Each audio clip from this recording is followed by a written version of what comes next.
Hi, my name's Peter Nelson, and I'm here with one of the largest or big Port-Orford cedar trees. I want to highlight for all of us remote sensors out there a couple interesting things that are happening with just this single big tree. Part of it is the neighbors around it. The crowns are touching in a lot of cases, so that would be usually a closed canopy between them.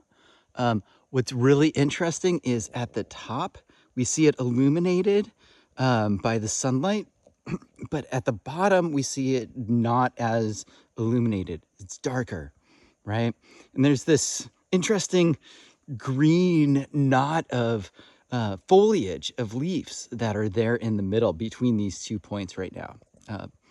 And so just to consider, look at how far it is from the top of the tree to the ground vegetation that we're seeing here, which is very dense at the bottom here.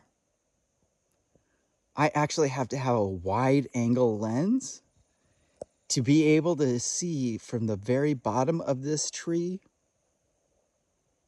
spin up, and again, you'll see how tall that tree really is. If we were to go to normal perspective, this is what we're looking at. And in this field of view, you notice that it cuts off the top portion of the tree.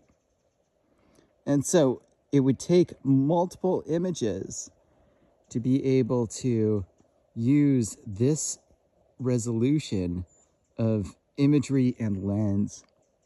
We can even see that we're partially blocked from this perspective. So if we change our view, we now are blocked by a different vegetation. But notice all the way at the top, there is a dead top of this tree. And now that we have a really zoomed in lens, this allows us to see more detail than what we were seeing with the whole tree. And it's interesting to notice the difference between the detail levels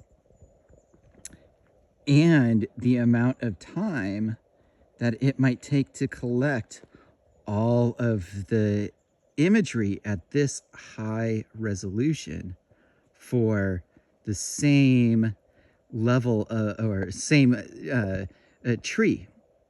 Again, if we go back to this, we can use this field of view to capture the whole entire thing, but we will have to do some distortion removal with this because of the angles. So the taller the tree is, the more complex that our remote sensing becomes, in part and mainly because of all of this different sunlight that is getting reflected and needing to know which way is north, which way is the sun actually illuminating us from. And all of that helps us to understand this pixel.